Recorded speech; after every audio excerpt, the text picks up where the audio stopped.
All right, can y'all hear me okay? Sounds good? All right. My name's Special Agent Ranieri. I'm with the Louisville Division of the FBI. Today we're going to be giving a presentation. It's going to basically walk you through some of the threats that are out there. And then I'm co-presenting with our computer scientist for the Louisville Division, Blake Rouse. And he's going to kind of give a scenario based on some experiences that we've seen through casework to represent some of the things that are out there. And then we want to try to wrap it up to show, why something like this happens, how it could benefit you and us if you did reach out to us. It's not like TV. We don't roll up in big black Suburbans dressed in suits or rain jackets. Usually I'm dressed kind of like this, and I drive a Mazda, not a Suburban. 4-cylinder, not 6. This is the FBI's cyber objective, and this is basically a whole bunch of words that's trying to let you know we're trying to stop bad people from doing bad things on the internet. Whether it's the exploitation of children, it's stealing your money, stealing your company's money, your company's secrets, or stealing the nation's secrets, infiltrating our critical infrastructure, or anything like that. And there's a range of people out there on the internet. You see up from the top of the green, you're going to have the level 1. These are the script keys. I'm sure everyone here has heard of Anonymous. If these people are after you, they're probably going to deface your website and then put it on Twitter and tell everyone about it. So they do make a lot of noise. In addition, the tools they use are more noisy. They're probably going to light up your IDS and set off some alerts, and they're not going to be too stealthy about it. The level 2, the yellow box, these people are getting a higher degree of sophistication, better tools. They may be customizing them. There may be some one-offs they can get by, some antivirus. And also, they're not going to talk about it. Their goal is to, for criminal activity, they need to get the money so they can afford to not work a real job. You're going to find this out when you go to your bank account, and there's a heck of a lot less money in there than you thought there was. These people are also highly organized. We've seen where they actually have, lack of a better term, organizational chart. You got a guy who's on top that makes decisions. You got an HR guy that will reach out, recruit money mules online. You got some guys who will do the development. You got a guy who's got the bots out there that he can go ahead and push out the malware to. It's a whole infrastructure, and they got a lot of people and a lot of money behind it. Then you get down to the red group, where they got a high degree of sophistication. They got a lot of money and a lot of time. These guys are not going to steal your money. We've actually seen instances where they've patched computers. Because once they get on there, they don't want any of the guys in the yellow or the green group to get on there and make a ruckus where you may go ahead and lock it down and prevent them from doing anything on it. Also, the people in the red box, they got the money, the time, and they also have complete infrastructure, a cyber infrastructure within the country where they have an ultimate target, and then they'll also have several targets along the way that they're going to go after. They'll have what are called hot points. They may compromise, country club in, Nowheresville, Kentucky, because they have a domestic IP. So if you're sitting here going, well, the nation state, the APT, they're not after me because, I'm nobody, I'm not that big a deal. Well, that may be exactly why they're after you. Because you are no one, and you got an IP based here in the United States, and that's the best thing they can hope for. You may have 5, 6 people working in your IT department. That means you're not spending, $200,000, $300,000, $500,000 a year trying to keep them out. So it also makes it a little easier for them to get in. As a persistent attacker with the backing that they have, if they want to get in, they're eventually going to get in. It's really hard to keep them out.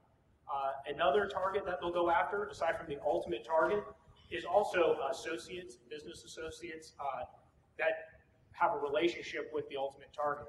If they can compromise, say, a contractor or a staffing company that does business with them, there's no better way to get a company to open a PDF than to say it's a new resume from a legitimate person who supplies them resumes on a regular basis. And PDFs have been known to carry an exploit or two. Some of the current intrusion methods we've seen is phishing. And basically, there's phishing, and then there's very targeted spear phishing. Spear phishing is when I'm going to go out and I'm going to do some recon on you and figure out why I should reach out to you. What specifically can I send you in an email that will build a level of trust that will help you forget all that really exciting training that you've gotten on why not to click on emails from barristers from Nigeria. And then these emails, they'll have attachments or URLs. And we've actually seen the attackers be somewhat dynamic in this respect, where they'll send something through, and if they don't get any clicks on the attachment they sent, they'll go ahead and send it through with a URL. A lot of companies have gotten to the point where they're stripping out all executable files that are sent through. So the attacker knows this, so he goes ahead and sends the URL, and usually he'll go ahead and get a few clicks on that because the person's waiting because there was no attachment to the first email. And then a lot of times, if any of you use Twitter, you're familiar with URL shorteners, you can kind of obfuscate it so it doesn't look like it's coming from evilbadguy.com or something like that. And when I mentioned hot points earlier, that's another way they use the hot points to host the malicious files. It's not coming from evilbadguy.com, it's coming from, so-and-so country club, Nowheresville, USA. And some of the theory versus reality. Back to this screen, another current intrusion method that we've seen, I don't have a bullet point here, is also watering hole attacks. As we get better at educating our users and they stop clicking on as many emails as they used to, it forces the bad guys to think on ways to get around it.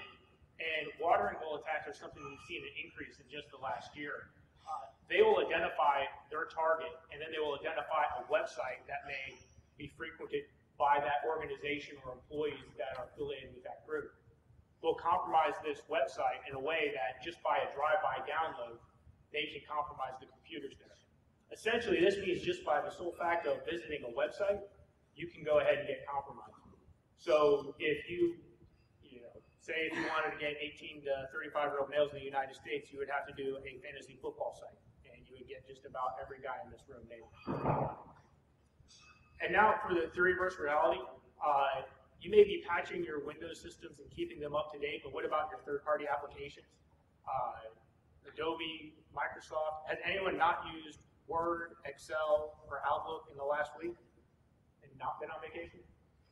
And as the first presenter talked about, even if you're on vacation, you're still probably checking your email and keeping up to work or keeping up to date on work. And also Java is a big one. Java's been in the news a lot. I guess it's been almost maybe a year and a half now where they've just had excessive vulnerabilities coming out one after another. And staying up to date on this stuff is sometimes hard when you have some legacy applications that may require these applications to be used, and you can't get off them as soon as you'd like. Privilege escalation. A lot of times when the bad guys get on the box, they want to escalate the privileges. They want to get admin access so they can access more resources on the network. And the only computer that you can really trust is a freshly installed OS that's never been connected to the internet, which is somewhat not as effective as we think of our today's devices. Some general intrusion statistics. 48% of compromises take less than a day to occur, and 75% of the intrusions are not detected for a week. And to put this in terms, it would be letting someone come in, sit down at a desk, work at a computer, and not ask them to leave for a week or so. Most people, regardless of how strict your security is, would eventually stop by and ask the guy what the heck he's doing before that week came up. And then 94% of them take 7 to 31 days for containment. And that's a huge range because a lot of times, as our presentation will show later, it's hard to say when you're contained. When have you successfully remediated? One of the big steps is persistence. What do these guys do to establish persistence? If I was a burglar and I broke into your house because you had a cheap door lock and I was able to get through it, I may go upstairs and open the guest bedroom window. You may replace that door lock, get a brand new, real fancy door lock. I won't be able to pick it. But I'm just going to go in through that bedroom window I opened.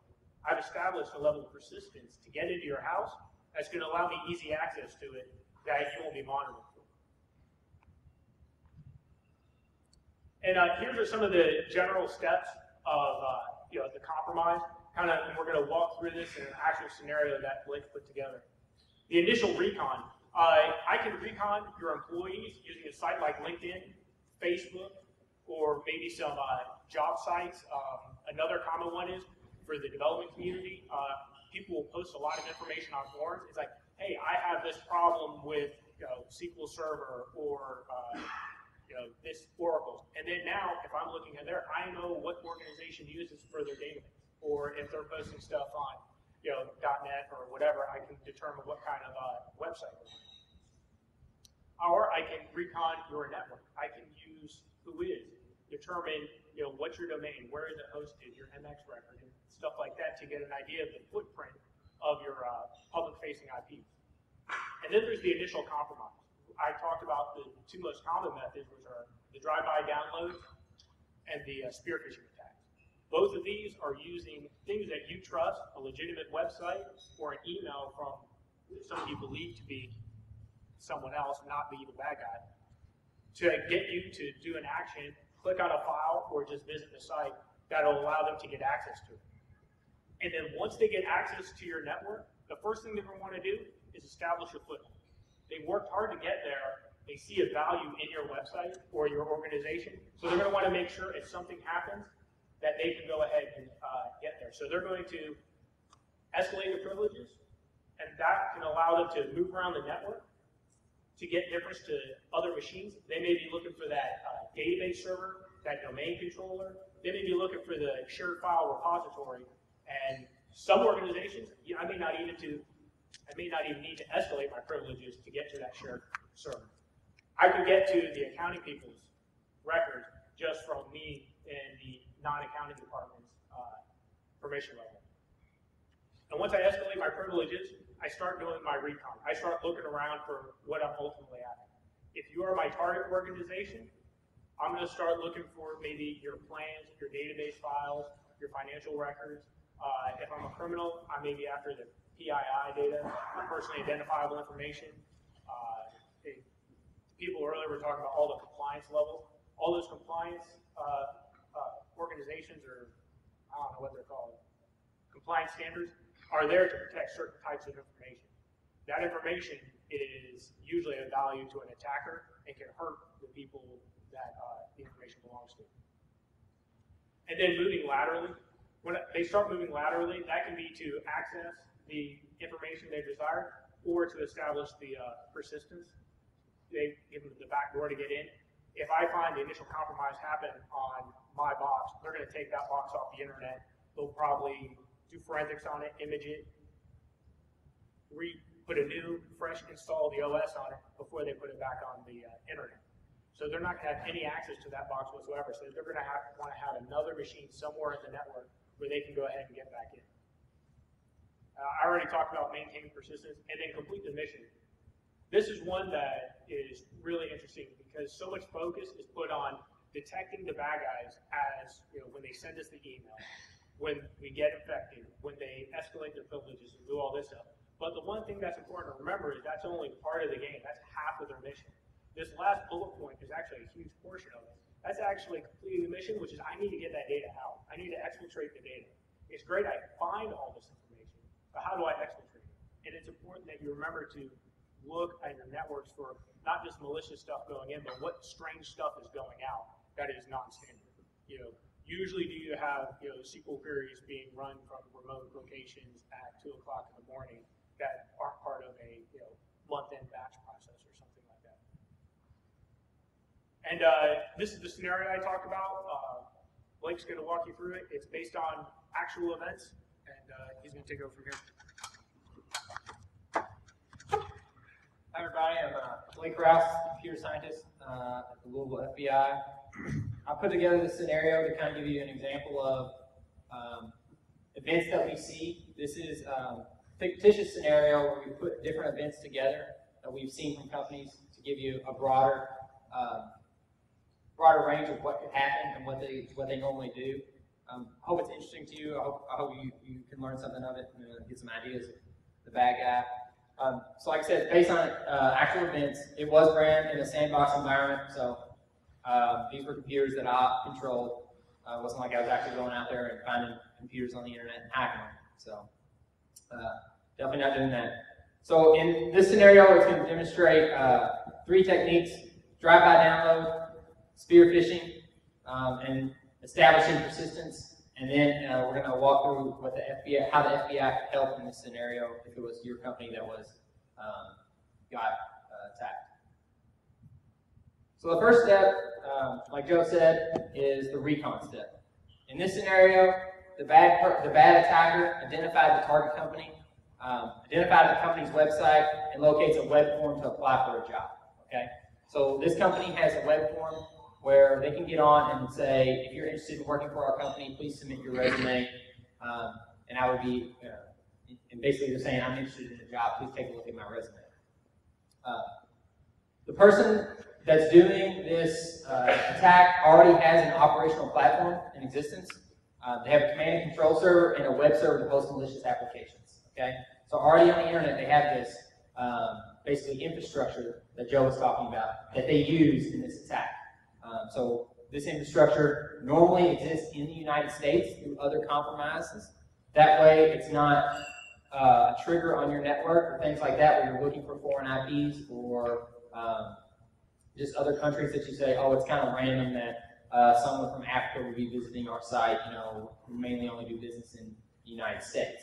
So this, of course, would make it look like it was all in the United States and nothing would be abnormal. So the targeted attack, they use the company's website, they social engineer the click, and when it was clicked, drive-by download was exploited, and a remote administration tool, or RAT, was installed. I got a video over here of the attack occurring from the perspective of both sides, the person receiving it,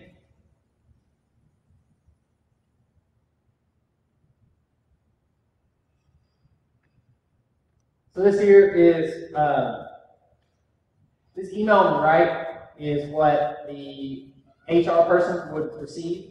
Again, this is more like a trusted email because they know this has come from their website. It's not like it was sent from a random person on the internet.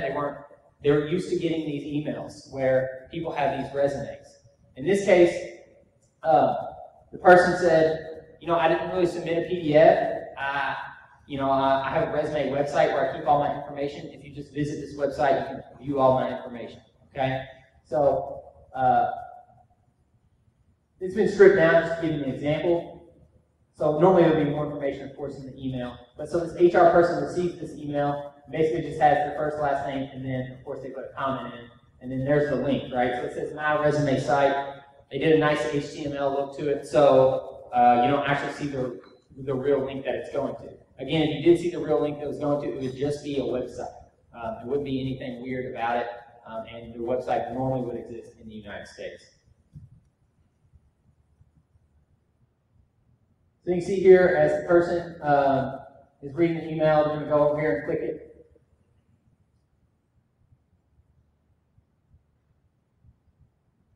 And this is what gets viewed to the user, right? So if you look at the web address, in this case it's in a sandbox environment, so it's just webserver.com at news/index.html.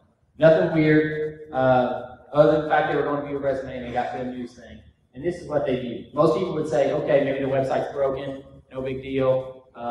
If they're not trained or whatever, they would say, oh, you know what, it's a bad link, I'll just delete the email. But what they didn't know was this is actually a drive-by download website. As soon as the person visits this site, again, they're using, this is not like an old install of Windows. No, this is Windows 7 with Internet Explorer. I don't know which one it is. I think it's 7. So when they clicked it, and you see right over there, this is, now the screen on the left is from the bad guy's perspective. He's remote desktop into his command and control server. Of course, he's using his backtrack, but he's remote desktop into a Windows command and control server that he has compromised on the internet. He's basically running the RAT server. And here, of course, when the person clicked the link, it installed. It did not have a pop-up to the user. The user did not notice that it installed. It does not bring up anything to the user, and no AV detected it, right? So it was just running, and the user was compromised. And you can see here that the bad guy now knows that the user clicked it. He can then gather some information. He can do some recon on this machine. And the first thing he does is just gather information on the machine, just general operating system information, hardware information, what type of, what is there. But if you notice on the left, this is a tool. This is a rat that has all these different functions in it. It has the ability to do things like run remote files, download files, upload files, scan the network, find things on the network. Basically, he has full control of this computer through this little interface. If they have a webcam, they can turn it on and see who's looking, see who's there actually sitting in the computer. They can record the screen that's going on the computer. And all this stuff is just sent over the internet, and it's hidden in the background. There's like a little client running on the computer that they don't even know. They don't even know what's going on. All right. So here they're just going to grab the information. As you see here, it says it's going to take some time. So you are not so you as an IT security professional, you are not, so you don't notice this type of traffic. If it just sent a lot of data at once, it'd be kind of obvious. Okay, this is weird. So this tool actually, this backdoor actually filters the data slowly over the internet. So that's why it takes some time for this to respond. But it's just it's a technique to hide that they're there.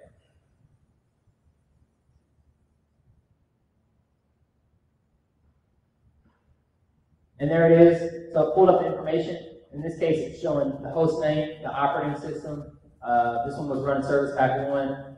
Any OS configuration information, the registered owner, the product ID. If it was an organization, if this computer, normally when you install it, you put your organization on there. So now they know, okay, I did get into the organization I was trying to get into.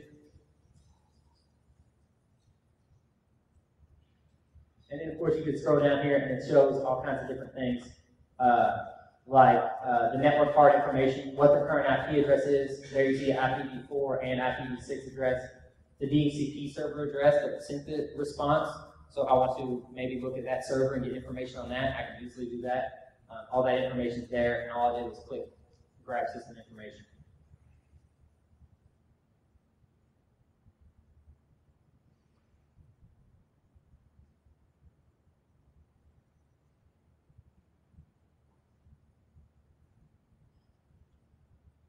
So what you saw there was the targeted attack, right?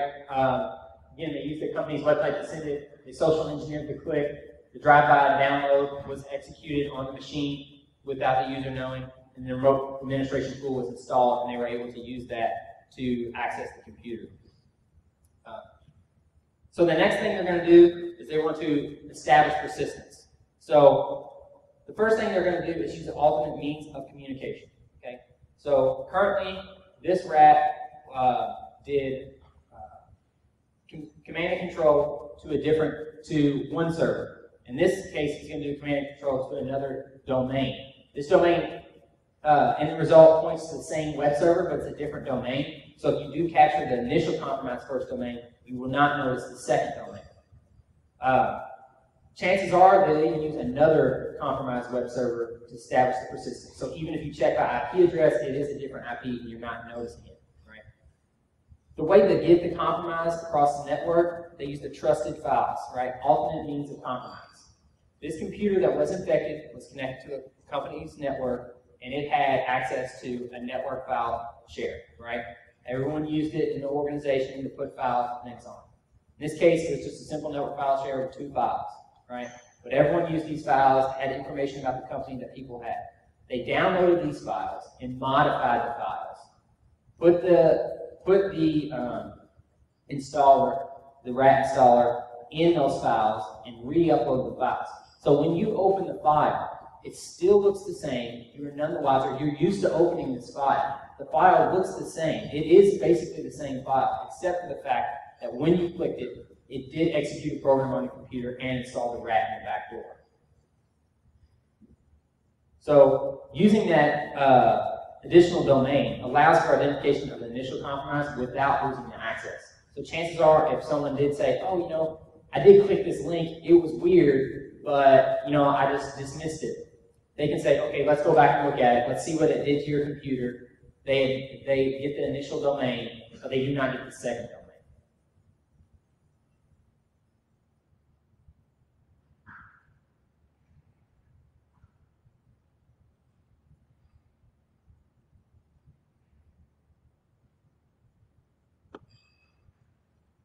Okay, so right here, the bad guy is remote logging into the command and control server that we saw before, where he had the one machine already compromised.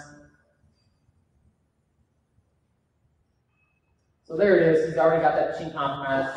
What he's going to do is this process here. He is generating a new domain. Before he used a separate domain, as I was saying, he's using a different R means communication. So he's generating a new installer that uses a different domain. So it's just quick here to show that it's really easy. You just use, in this case, he's going to use unknown.com. The other one was badguy.com. So he's just going to use unknown.com here, and then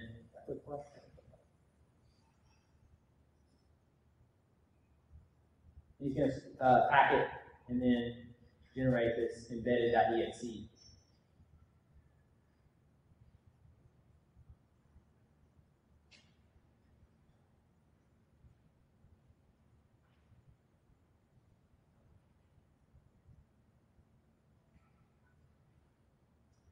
So here he's FTPing into that same server to download that embedded exe. He needs to get it off of the compromised web server so he can embed it, so he can generate a malicious package.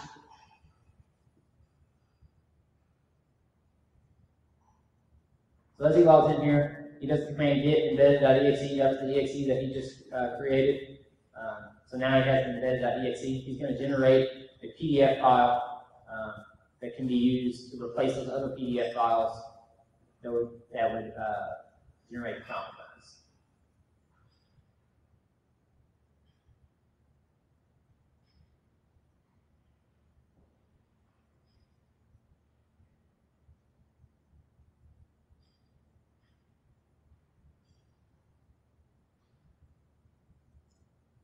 So here he's uploading it to a different web server. This is going to be the web server that actually hosts the malware. Now that he has the embedded exe, he needs to put it on the web server that actually hosts the malware. The server that hosts the malware is different than the server that actually is the command and control server. One, that's a way just to disguise as alternate means of communication. So you download a link on one site, but it communicates to an alternate one. So he's putting the embedded.exe in the web root of the web server. Now that he has the exe embedded into the web root, what this tool does, what this infection does for the PDF, when the PDF is clicked, it actually checks the web server for an exe with this exact path, right? So he's going to generate a PDF with this exact path to the web server to embedded.exe. So when the PDF is ran, it will look for that web server and download that exe and run it. So that's why he's putting it on the web server.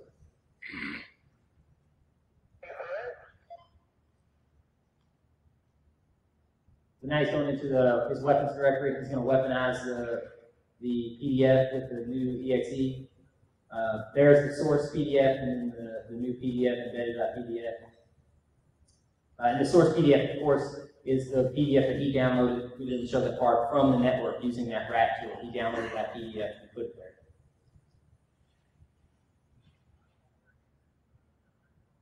And you see here that just this quick Python script will create this new PDF called embedded.pdf, and when it is ran, it downloads the exe from webserver.com news/embedded.exe.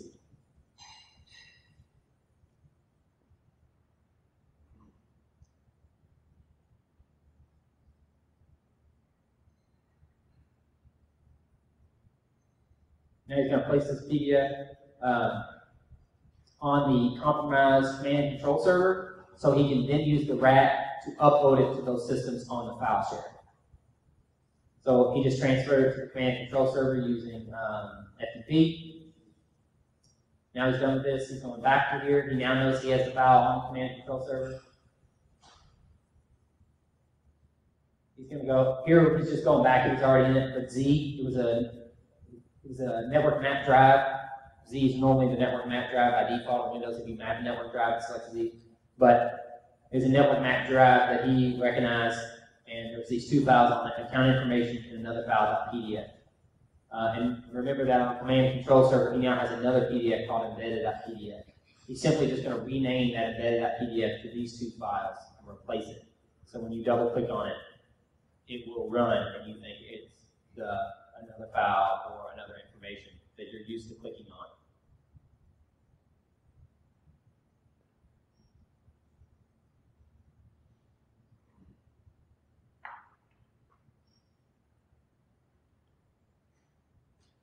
there's the 2 files that he downloaded. He's going to delete them, rename the embedded PDF to those exact names.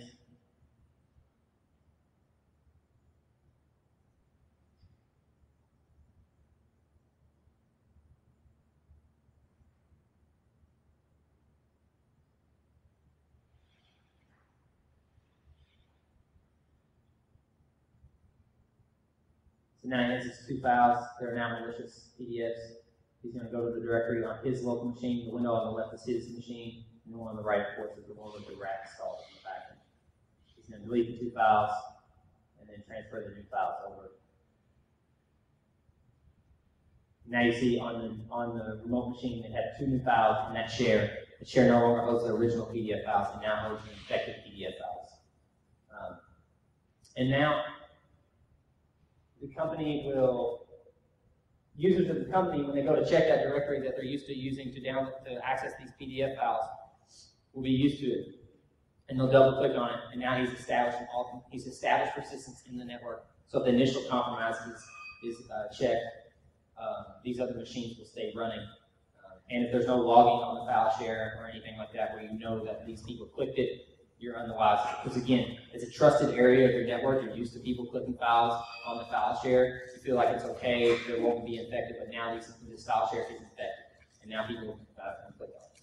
So after some time, the bad guy just really has to wait around for people to click it. In this case, there's a screenshot where 2 other machines in the network clicked it, one being the initial machine, and the other 2 being the new ones here. Again, they're using the same command and control server, but 2 different domains that point to the same location. So that could be easy to figure out. A more advanced way we do it would have 2 command and control servers, so he would have to log into 2 different places. But in this case, I want to show you that they easily compromise 2 other machines, just modifying the file share, and keeping it on there easier. Right. So initial identification. So now that the person has done recon, they've infected it, they've established persistence. Now they're there to do the goal, right? They're there to get the information they want. So no one was detected, in this scenario, no one detected that there was anyone in the network until a brute force attack was performed on the domain controller. They were trying to basically escalate privileges on the domain controller and gain administrative rights, okay? IT noticed the lockout. They performed an audit of the lockout, identified the computer, malware, and the command and control domain, only the first domain. They cleaned the infection and performed the network scan, basically checked for these files. Again, remember, he generated a new PDF, so even if you scanned for that same PDF, it would be different. Well, the first one was a drive-by download, but let's say it wasn't a drive-by download, it was a PDF. Remember, he generated a new PDF, so it would be different if you're checking about hash or anything like that. And then, of course, the process here that we're trying to get across here is that they notified the FBI and said, hey, we were compromised, and this is what we noticed, right? So the FBI's involvement, we did the initial interview, of course, logical and technical. Logical being how did it occur, what users were involved, and technical being what machines were compromised, what was the IP addresses of those machines, what systems were they going after, any type of technical information that we can, that you all can provide to us. And then we normally request information from you all. Again, remember, you're the victim here. We're just using your information to hopefully help find more infection in your network and to gather intelligence. So we normally request log data, gateway, IDS, and email data. The more logs, the better, so we can hopefully identify what the attacker did to get in, what they did when they were in, and if they got any data out. The malware, so you knew the one, so this company knew the initial infection, so they asked for the initial malware piece, they got it, and normally an image of the infected machine. The image of the infected machine has more like Windows system event logs, things like that give us more information of what the attacker did once they were on the box. And in the case of a company that cannot find the malware or something like that, they can provide us the image of the machine. We can see if we can identify the malware. So once we had all this information, they had already cleaned up the one machine. They just provided us an image of the machine. We checked these indicators in our other investigations. Basically, that domain, IP address, the way they did the attack, just different indicators that give us information to correlate with other investigations. And then we, of course, perform malware analysis, basically getting capabilities in the communication channel identify exfiltration. How would they get data out if they did? So that's something you could check on your network to see if data actually did leave your network, or if we can identify that data did leave your network. And then timeline analysis. When did they get in? How long were they in? What did they get? And when did they leave? Okay. So the FBI involvement, right? So doing this, because we were involved, we were able to identify using other cases that when this person did the attack, they normally use an alternate domain of establishing persistence. And we knew this alternate domain through other investigations. And we were able to tell the company that normally they use this domain, check your DNS logs to see if you have any of these other domains coring out. They were able to do that and did identify the 2 other machines that were compromised, and they were able to take those machines offline and removing the full infection. And then, of course, we gave them a summary of exfiltration, working with them as well, them looking at their logs and us looking at them as well, if any data was exfiltrated. And then, of course, the timeline of when they got in, what they got, how long were they there, and when did they leave, if they left. The big point here to remember, like Joe said, is that we don't show up in trucks, you know, ready to raid and take all your stuff. You are the victim, and we treat you all as the victim. And we don't disclose the intrusion at all. Here's an article from Coca-Cola in 2012 that was published. It was actually a year before this was published. Coca-Cola gets hacked and doesn't tell anyone. This information would have never have came out. The FBI, of course, did not tell anyone. That's not how it came out. It was actually a disgruntled employee that left the company and actually spilled it to the news that, hey, Coca-Cola was hacked, and they didn't tell anyone. So we didn't tell anyone, they didn't tell anyone, it was kept secret, again, because they are the victim.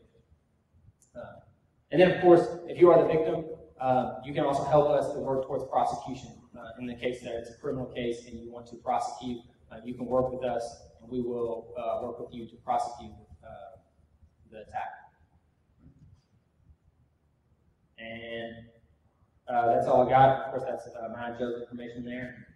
If y'all need to contact us at any time for anything, or intrusion or anything like that. And then, of course, questions. Does anyone have any questions? Yes? I'm sorry, I couldn't hear you. How do you engage the FBI? Joe, you want to take that? Call us. The numbers are right up there. We're also in the phone book on the internet. Yeah, you can just call us, me or Joe, or you can call the main line. It's 263-6000, but we're in the phone book as well, or you just go to Louisville FBI on the internet and call and say, hey, you know, we think we have a cyber intrusion, and they'll transfer you to one of us in the cyber squad, and we get to work with you on that. And then also, depending on the scope or the scale of it, it could be something much smaller at a personal, or maybe your neighbor asks you a question.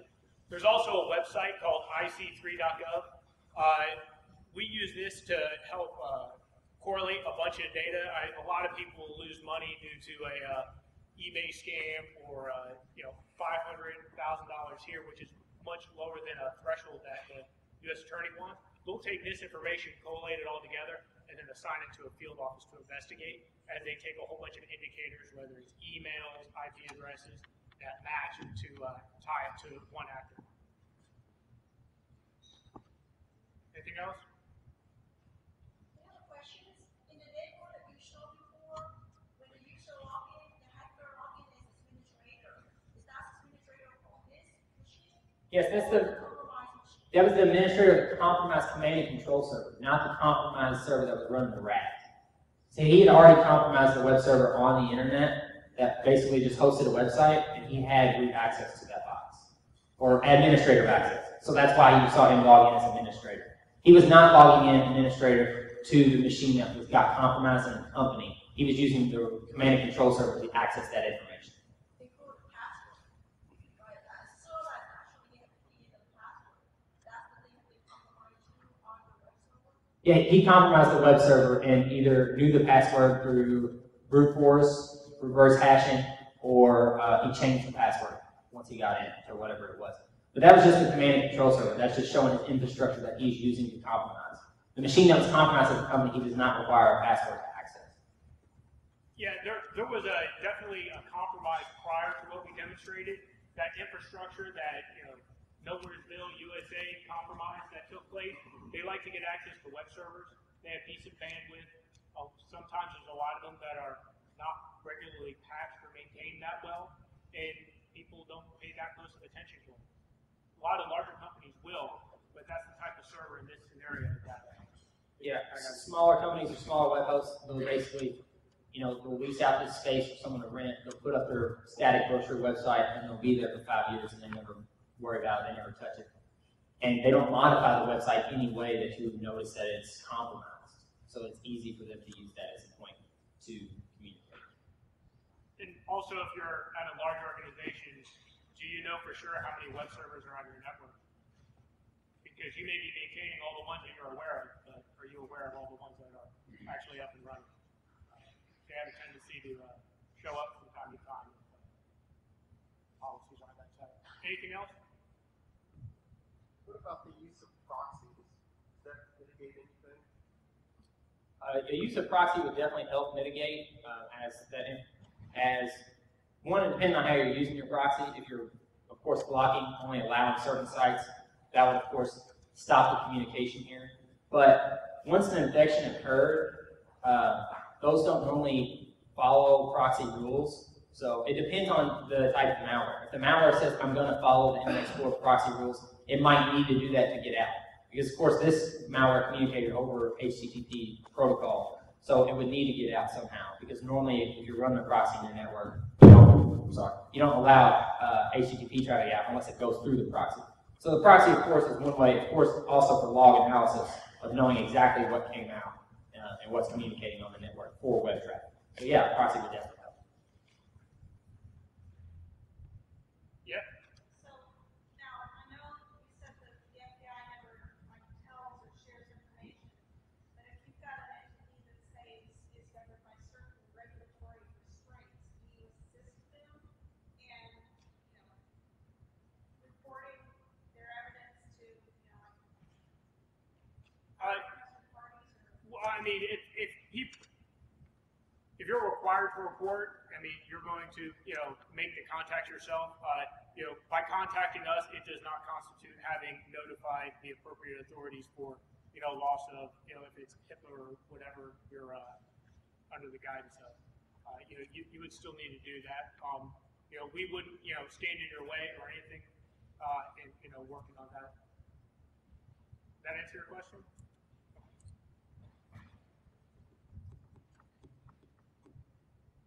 Any more?